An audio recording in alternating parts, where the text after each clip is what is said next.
The year is 2122. The clamor of 1,000 voices echoes through Earth's orbital spaceport as the Edwards family navigates the crowded terminal. The hum of hovercarts and the beeping of scanners fill the air.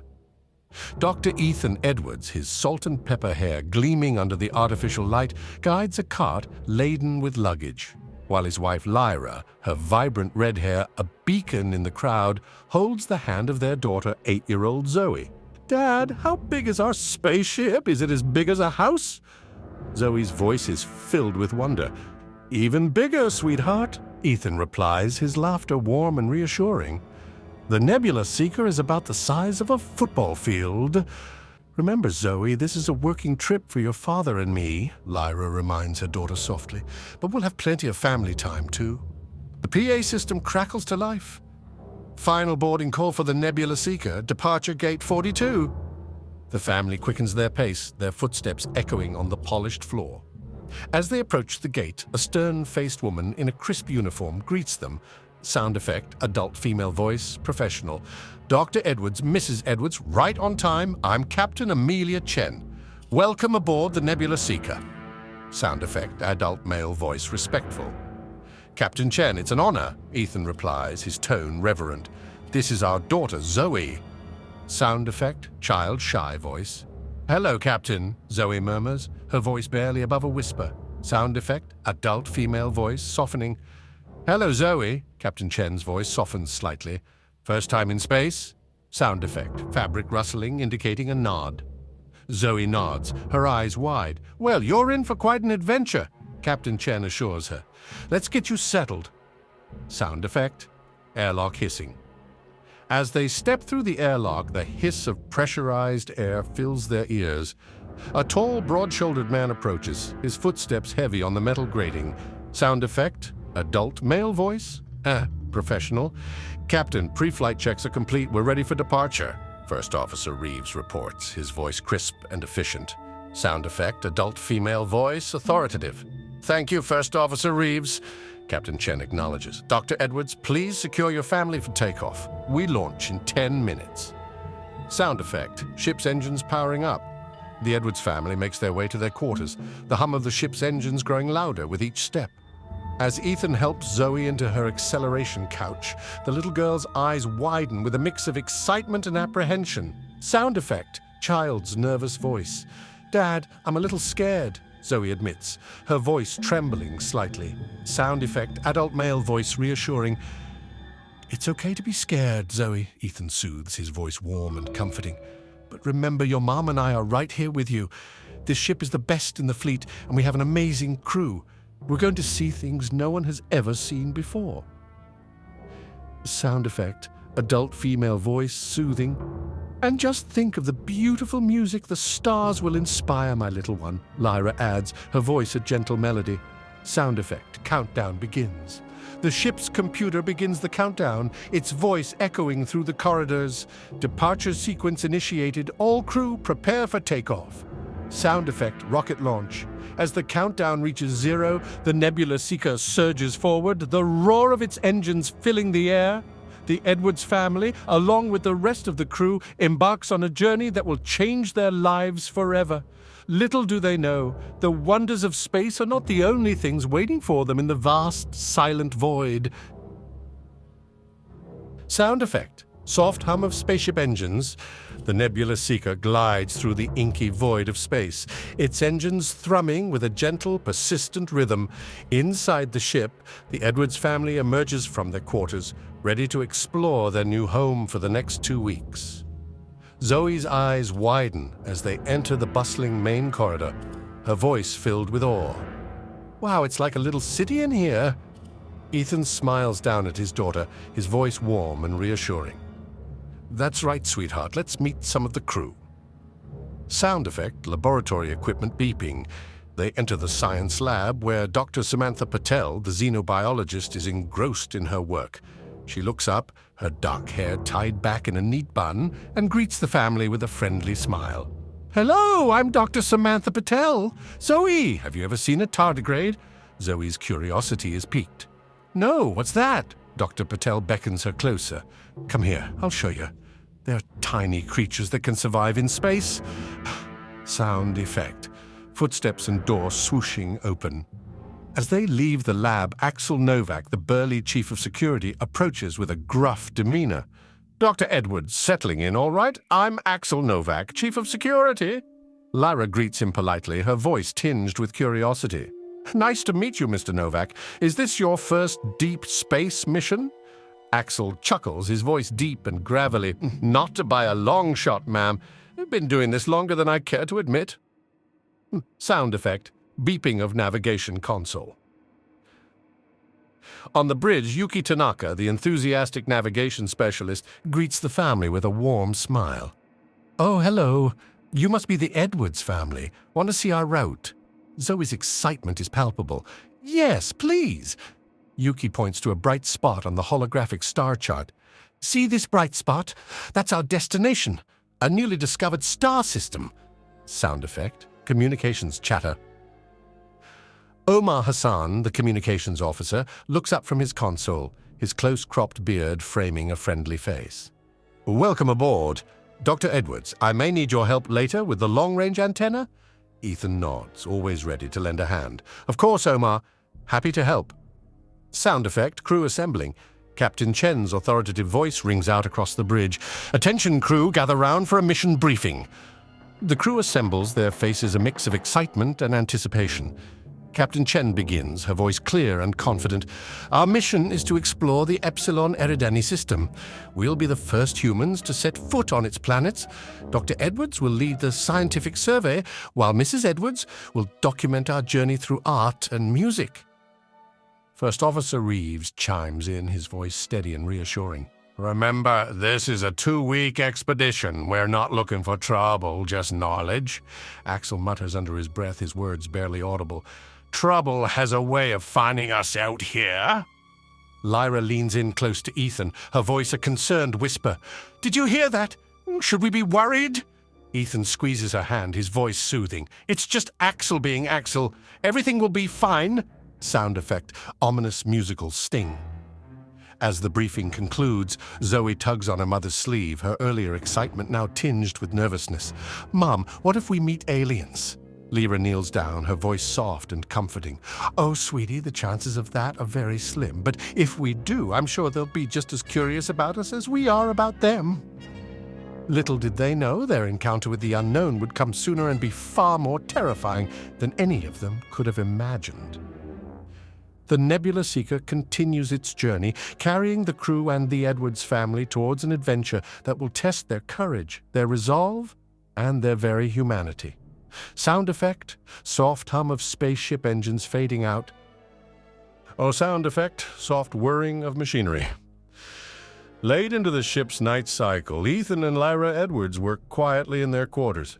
On the workbench before them sits a teddy bear, about the size of a raccoon, its synthetic fur a soft shade of blue, whispering. "Hand me that neural interface chip, will you, Lyra?" Ethan asks, passing the chip.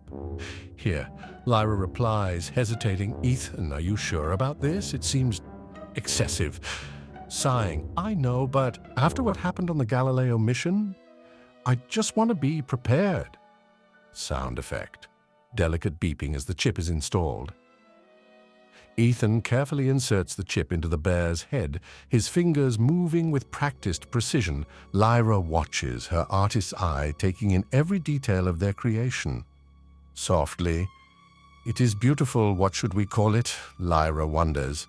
Thoughtfully, "How about Cosmos? It seems fitting for a space journey," Ethan suggests, smiling. "Cosmos, I like it," Lyra agrees. Sound effect, a gentle soothing hum as Cosmos activates, in a warm, gentle voice. "Hello, I am Cosmos. How may I assist you?" The bear speaks, startled. "Oh, I didn't expect it to sound so, lifelike," Lyra remarks proudly. "Advanced AI can learn and adapt to Zoe's needs," Ethan explains. Lyra runs her hand over Cosmos's soft fur, her expression a mix of wonder and concern. "And the other features?" she asks. "Seriously, hopefully they'll never be needed, but if they are..." Ethan trails off. Sound effect, a faint metallic shifting within the bear. Ethan presses a hidden switch, and for a brief moment the bear's eyes flash red. Lyra gasps as she glimpses retractable claws and a hint of a metallic endoskeleton. Concerned. Ethan, this is more than we discussed. What aren't you telling me? Lyra questions, hesitantly, and It's just a precaution, Lyra. The universe can be dangerous. I want Zoe to always have protection, even if we... Ethan begins, interrupting.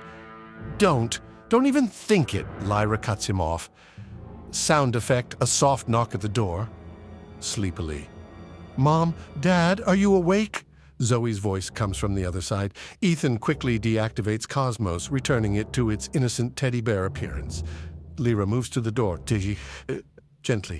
What is it, sweetheart? Lyra asks. I had a bad dream. Can I sleep with you tonight? Zoe pleads. Warmly. Of course, come in, Ethan invites. As Zoe enters, her eyes fall on the blue teddy bear, curiously. What's that? She inquires, hesitating. It's a surprise we've been working on. For you, Lyra explains. Quickly. But it's not quite finished yet. How about we give it to you in a few days? Ethan adds, yawning. Okay, Daddy, Zoe agrees. As Zoe snuggles between her parents, Ethan and Lyra exchange a look over her head. The bear sits silently on the workbench, its black button eyes reflecting the dim starlight from the cabin's window. For now, Cosmos waits, its true nature hidden, ready for the moment it will be needed most. Sound effect, soft, eerie music fades in. Sound effect, subtle vibration of the ship's hull. 2 days into the journey, the Nebula Seeker cruises through the vast emptiness of space. In the observation deck, Zoe Edwards presses her face against the cold glass, staring wide-eyed at the endless starfield, whispering, "So big, so dark." Sound effect, rapid heartbeat. Suddenly, the enormity of their situation crashes over Zoe. Her breath quickens, and she backs away from the window, panicked. "Mom! Dad!" Sound effect, running footsteps. Ethan and Lyra rush into the room, finding their daughter curled up in a corner. Soothingly, "Zoe, sweetie, what's wrong?" Between sobs, "It's so big out there! What if we get lost? What if we can't breathe? What if..." Gently, "Shh, it's okay, we're safe here. The ship is strong and we have the best crew in the fleet." Hesitantly, "Ethan, maybe it's time." Nodding, "You're right, I'll be right back." Sound effect, door sliding open and closed. Moments later, Ethan returns, holding something behind his back, warmly. "Zoe, your mother and I have been working on something special for you. We were going to wait, but, well, I think you could use a friend right now." From behind his back, Ethan produces the blue teddy bear. Zoe's eyes widen in surprise, sniffling. "For me?" Smiling. "Yes, sweetheart. His name is Cosmos." Encouragingly, "Go ahead, say hello." Shyly. "Hello, Cosmos," warmly. "Hello, Zoe. It's very nice to meet you. Would you like a hug?" Sound effect. Soft rustling as Zoe hugs Cosmos. Zoe wraps her arms around Cosmos, burying her face in his soft blue fur. Almost immediately, her breathing slows and her shoulders relax gently. "It's okay to feel scared sometimes, Zoe. Space is very big, but you're safe here with your family and the crew. And now with me, too." Calmer. "You're not scared of space, Cosmos?" Cheerfully. "Not at all. In fact, I find it fascinating. Would you like me to tell you about some of the constellations we can see?" Interest piqued. "Yes, please." As Cosmos begins to describe the stars, Ethan and Lyra exchange relieved smiles. They watch as their daughter's fear transforms into wonder, guided by her new companion. Sound effect. Soft, twinkling music, whispering to Ethan, "I think this was the right decision." Nodding. "Let's hope it's the only surprise we need on this trip." For the next hour, the observation deck is filled with Cosmos's gentle voice and Zoe's occasional giggles. The vastness of space no longer seems so frightening, at least for now. Dramatic pause. But as the Nebula Seeker continues its journey into the unknown, new challenges await. Challenges that will test the limits of Cosmos's programming and the courage of the entire crew. Sound effect, distant ominous rumble. 1 week into their journey, the Nebula Seeker glides smoothly through the star-studded void. On the bridge, the night shift crew maintains a vigilant watch. Sudden alarm blaring. "Captain Chen to the bridge!" Omar calls urgently. We're picking up a distress signal. Hurried footsteps. Report, Mr. Hassan, Captain Chen says, alert. It's coming from a ship, Captain. The Orpheus. They've gone silent, but the emergency beacon is still active. Captain, I've got a visual, Yuki says with concern, putting it on the main screen now. Electronic hum as the screen activates. The crew gasps as the image of a battered ship appears, drifting lifelessly against the backdrop of unfamiliar stars. No signs of life, Captain, First Officer Reeves reports grimly, but no obvious hull breaches either. We're obligated to investigate, Captain Chen says thoughtfully. Wake Dr. Edwards and assemble the senior staff in the conference room.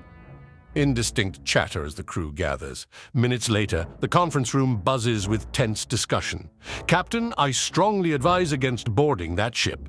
Axel states firmly, we have no idea what happened to them. But think of the potential scientific discovery, Dr. Patel exclaims excitedly. This could be first contact, or it could be a deadly pathogen, Ethan cautions. We need to proceed with extreme caution. What about Zoe? Lyra asks worriedly. We can't risk orphaning her out here. I understand everyone's concerns, Captain Chen says authoritatively, but we have a duty to investigate. Mr. Novak, prepare a boarding party. Dr. Patel, you'll accompany them. Aye, Captain, Axel replies, resigned. I'll take 2 of my security officers as well. Door sliding open. As the meeting adjourns, Zoe peeks around the doorframe, Cosmos clutched tightly in her arms. Mom, Dad, what's happening? She asks fearfully. It's all right, sweetie, Lyra reassures her. We've just come across another ship that might need our help. Remember, Zoe, helping others is a noble cause, Cosmos soothes. Your parents and the crew are very brave. Ethan kneels down. That's right. Now why don't you and Cosmos go back to our quarters? We'll come check on you soon. Soft footsteps retreating. As Zoe leaves, the adults exchange worried glances. The boarding party suits up and enters the airlock, tension palpable in the recycled air. Boarding party, you are clear to depart, Captain Chen says over the comm. Maintain constant communication. Understood, Captain, Axel replies gruffly. Opening outer airlock now. Airlock hissing, then silence. The crew watches on the monitors as the boarding party crosses the void between the ships. Minutes tick by in agonizing silence. Captain! Omar exclaims suddenly. We've lost communication with the boarding party. What? Captain Chen says, alarmed. Boost the signal. Get them back. Frantic beeping of controls. Captain, look at the Orpheus. First Officer Reeves says, horrified. Something's moving inside. Collective gasp. On the screen, dark shapes flit past the Orpheus's windows. Suddenly, a blood-curdling scream crackles through the comm system before cutting off abruptly. Red alert! Captain Chen commands urgently. All hands to battle stations, prepare for immediate departure. Alarm klaxon. As the Nebula Seeker's engines roar to life, a chilling realization sweeps through the crew. The true horror of their situation is only beginning to unfold. Ominous, pulsing music swells. Asterisk, metallic, screeching asterisk. The Nebula Seeker shudders violently as dark, sleek shapes pour through the breach in the hull. Terrifying creatures with elongated heads and razor-sharp teeth swarm the corridors. Asterisk explosion and rushing air. Asterisk crew members scream in terror. Over the comms, Axel reports breathlessly. Security team engaging hostile life forms. We need backup. In their quarters, Ethan and Lyra jolt awake to the sounds of carnage. Lyra, get Zoe! Ethan urges. We need to move! Asterisk pounding on the door. Asterisk, Dr. Patel's muffled, terrified voice pleads. Let me in! They're right behind me! Ethan wrenches the door open, and Dr. Patel stumbles in, her lab coat stained with blood. She gasps. They killed the boarding party, turned them into hosts. Hosts for what? Lyra asks, horrified. Asterisk, distant, bone-chilling shriek asterisk. We need to get to the escape pods now, Ethan says grimly. They rush into the flickering corridor, Lyra clutching a trembling Zoe. Mommy, I'm scared, the little girl cries. It's okay, baby, Lyra soothes. Hold on to Cosmos, he'll protect you. Asterisk, skittering noises from above asterisk. The group freezes as a xenomorph drops down in front of them, its jaws dripping with saliva. Dr. Patel screams. In a flash, the creature grabs her and disappears into the darkness, her screams echoing through the ship.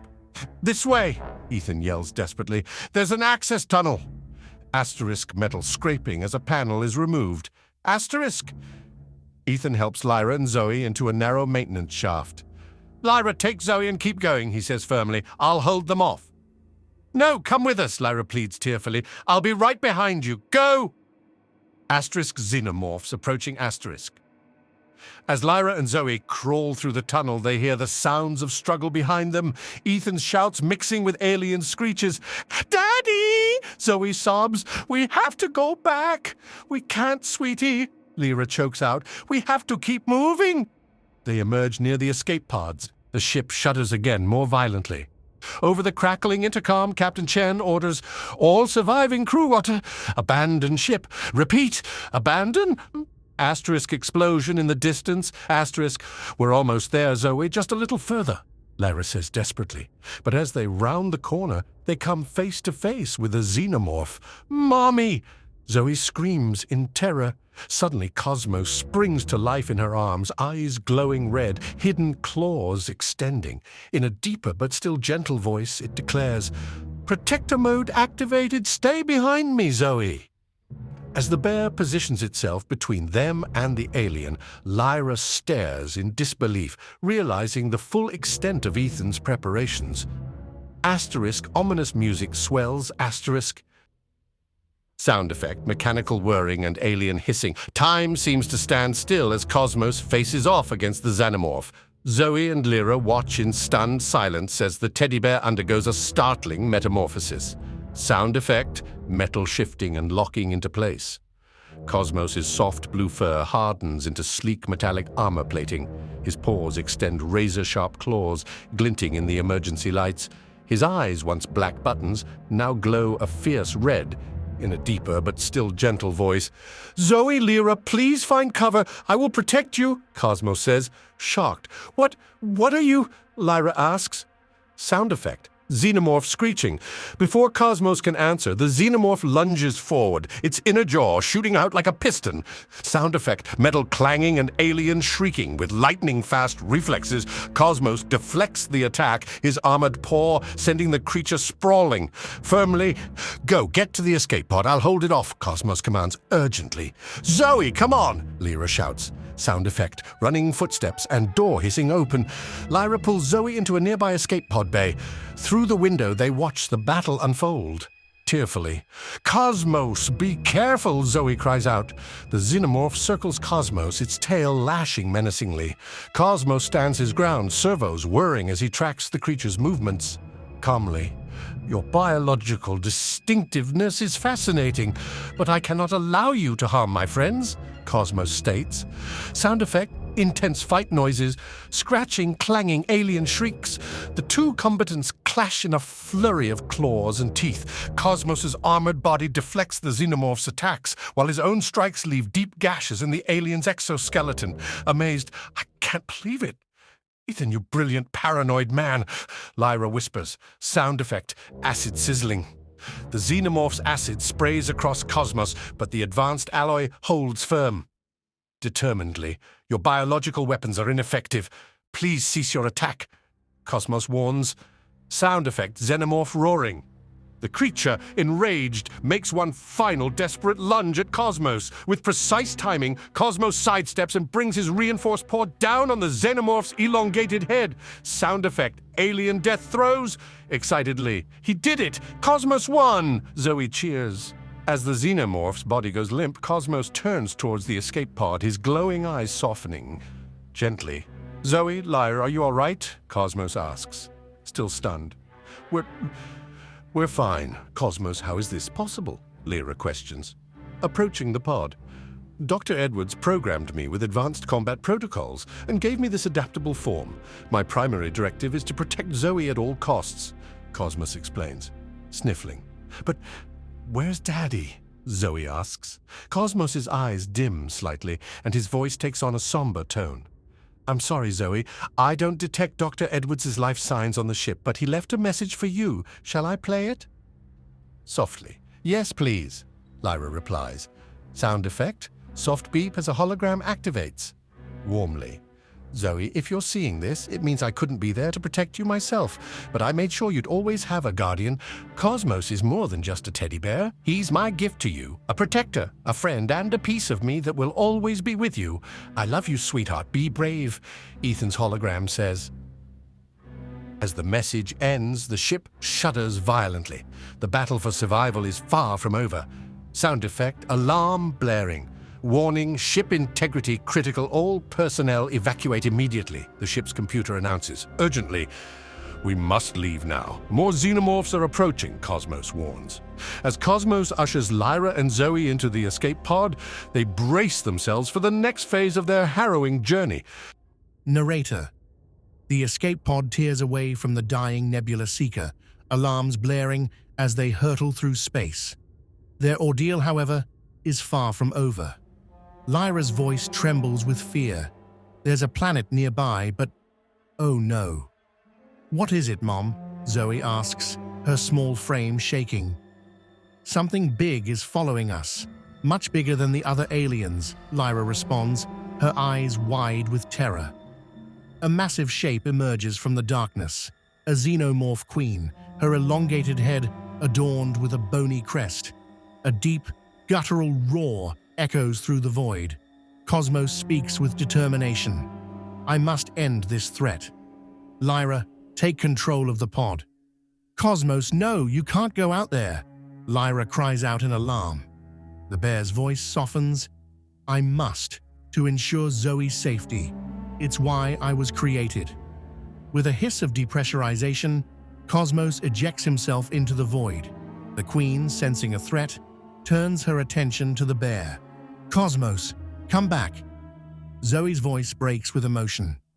Thrusters ignite as Cosmos zooms towards the colossal alien.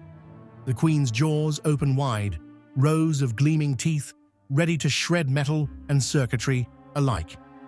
Initiating final protocol. Trojan horse, Cosmos whispers to himself. In a shocking move, Cosmos allows himself to be swallowed whole by the queen. Zoe's scream of horror pierces the air as her protector disappears into the monstrous maw. No, it can't end like this, Lyra whispers, disbelieving.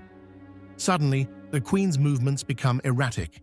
She thrashes in space, her exoskeleton bulging grotesquely. An agonized roar fills the void. Look, something's happening. Zoe's voice is tinged with hope. With a sickening tear, Cosmos bursts through the queen's chest, his armored form glistening with alien fluids. The queen's death throes send her tumbling away into the darkness of space. He did it! He actually did it! Lyra exclaims in amazement. Cosmos's thrusters engage, propelling him back to the escape pod. As he re-enters, Zoe throws her arms around him, sobbing with relief. I will always come back for you, Zoe. Cosmos says warmly, now, let's find a safe place to land. The pod's engines fire up as Lyra announces with determination, there's a habitable moon orbiting that gas giant. We can make it. As they descend towards the alien world, Cosmos plays one final message from Ethan. His voice, filled with pride, echoes in the small pod. If you're hearing this, it means Cosmos has fulfilled his purpose. Remember, Zoe, no matter what happens, a part of me will always be with you. Your adventure is just beginning. The escape pod streaks across the alien sky like a shooting star, carrying its passengers towards an uncertain future. Zoe, Lyra, and Cosmos, a most unusual family, brace themselves for landing and the adventures that await them on this new world. Zoe whispers, her voice barely audible, "Thank you, Daddy. We'll make you proud." As the pod enters the atmosphere, a triumphant yet bittersweet melody seems to swell around them, heralding the end of one chapter and the beginning of another in their extraordinary journey.